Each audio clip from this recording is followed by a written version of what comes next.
Hello everyone, आज के video में linear equations in two variables ये यूनिट का फोर्थ प्रॉब्लम स्टडी करेंगे। क्वेश्चन क्या रहेगा ये आपके सामने है। Write two solutions for the equation 3x + 4y = 7। तो चलो हम ये प्रॉब्लम सॉल्व करेंगे। इस टाइप का प्रॉब्लम सॉल्व करते समय आपको सबसे पहले ये चेक करना है कि जो गिवन इक्वेशन है वो लीनियर इक्वेशन है क्या और उसमें टू वेरिएबल्स है क्या।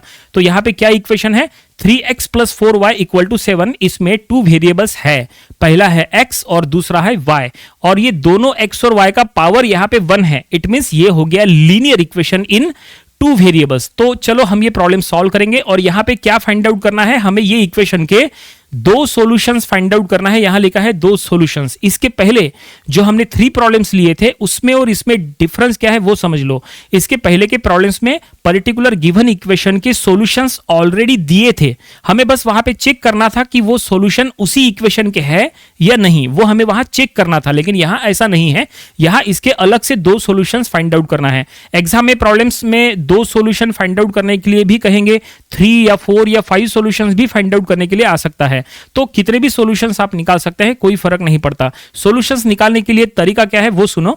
आपको क्या करना है, पर्टिकुलर यहां जो दो वेरिएबल है x और y, आपको क्या करना है वो दोनों में से किसी एक का वैल्यू आपको अज्यूम करना है। जैसे मान लो x और y में से x का वैल्यू आपने अज्यूम किए, मान लो आपने x का वैल्यू अज्यूम किए 0।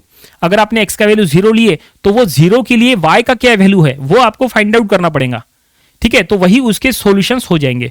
उसके बाद आपने x का वैल्यू मान लो अज्यूम किए 5, तो अगर x का वैल्यू 5 है तो वो 5 के लिए y का क्या वैल्यू है वो फाइंड आउट करना पड़ेगा, तो वो उसका सॉल्यूशन हो जाएगा। तो इस तरह से आप कितने भी सॉल्यूशंस निकाल सकते हैं। जितने सॉल्यूशंस निकालना है उतनी बार आप x का वैल्यू अज्यूम करो, हर बार अलग अलग वैल्यू ले लेना और उसके लिए पर्टिकुलर सॉल्यूशंस निकालना है। ठीक है, तो चलो प्रॉब्लम सॉल्व करेंगे। हमारे साथ साथ आप लोग भी सॉल्व करो, ठीक है, ताकि वीडियो देखने के साथ साथ आपकी प्रैक्टिस भी हो जाए।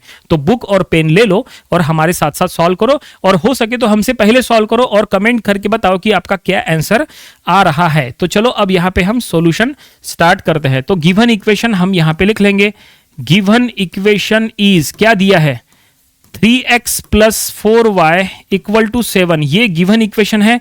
चलो ये गिवन इक्वेशन को हम फिलहाल इक्वेशन नंबर 1 कहेंगे। ठीक है, इक्वेशन नंबर 1 दिया करो, अच्छा रहता है ये। और अब चलो हमें चेक करना है यहाँ पे पहला सॉल्यूशन हमें यहाँ पे फाइंड आउट करना है। तो यहाँ पे फर्स्ट सॉल्यूशन निकालना है, तो यहाँ 1 नंबर दे देंगे। तो फर्स्ट सॉल्यूशन जो आपको निकालना है उसमें x का वैल्यू आपको यहाँ पे अज्यूम करना है जो हमने कहा था। सो हम यहाँ पे लिख लेंगे लेट x = क्या अज्यूम करना है, चलो हम यहाँ अज्यूम करेंगे 0। मान लो कि x का वैल्यू 0 है। अब आपको क्या करना है, ये x का वैल्यू 0 इक्वेशन नंबर 1 में पुट करना है, जहां पे x है वहां 0 पुट करो और उसके लिए y का वैल्यू फाइंड आउट करो। तो हम यहां पे लिख लेंगे पुट x = 0 इन इक्वेशन 1। इक्वेशन नंबर 1 में हमें उसको पुट करना है। तो देखो इक्वेशन नंबर 1 में ये पुट करने के बाद क्या होता है, तो यहां पे 0 आएगा, ये y और 7 का टर्म वही रहेगा, तो ये हो जाएगा 3 × 0 + 4y = 7।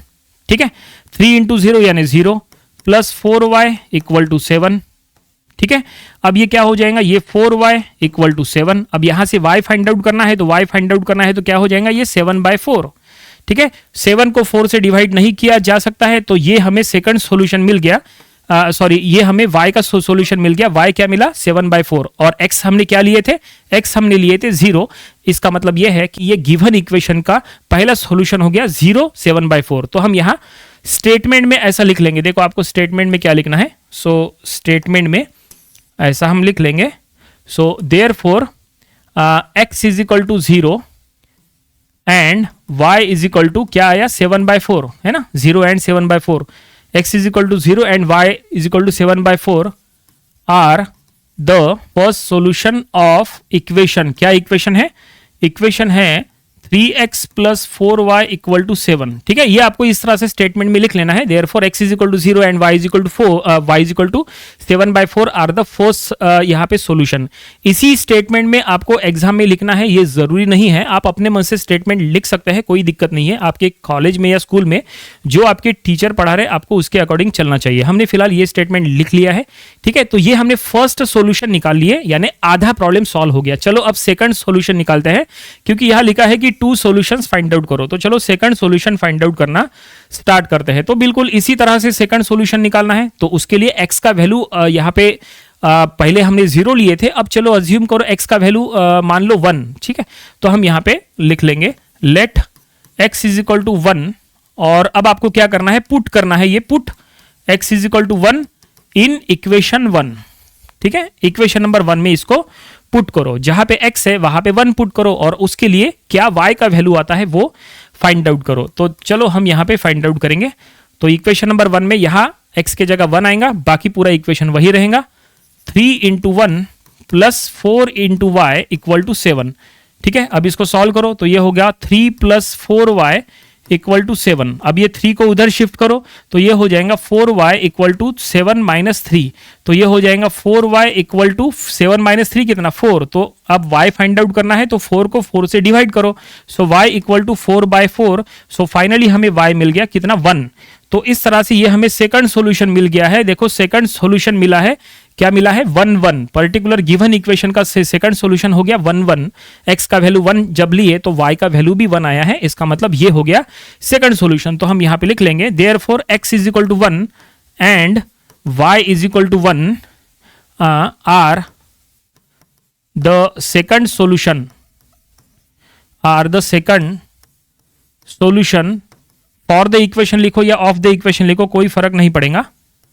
ऑफ द इक्वेशन, क्या दिया है equation, that is 3x plus 4y equal to 7, ठीक है। इसके ये सेकंड सॉल्यूशन हो गए। इसका मतलब ये है कि प्रॉब्लम में जो कुछ भी फाइंड आउट करना था वो ये हमने फाइंड आउट कर लिए, प्रॉब्लम यहीं पे कंप्लीट हो गया। उम्मीद करता है कि हमसे पहले आपने सॉल्व किए होंगे, इसी तरह की प्रैक्टिस कर लिया करो ताकि वीडियो देखने के साथ साथ आपकी भी प्रैक्टिस हो जाए, ये बहुत ही इंपॉर्टेंट है। तो ये था लीनियर इक्वेशंस इन 2 वेरिएबल, ये यूनिट का प्रॉब्लम नंबर 4। इसके पहले जो हमने इसके 3 प्रॉब्लम्स लिए थे वो भी आपको स्टडी कर लेना चाहिए, और इसके आने वाले दिनों में हम इसके और भी नंबर ऑफ प्रॉब्लम्स कवर करेंगे ताकि इसकी और अच्छे से प्रैक्टिस हो जाए। तो मिलते हैं नेक्स्ट वीडियो में। Thank you very much.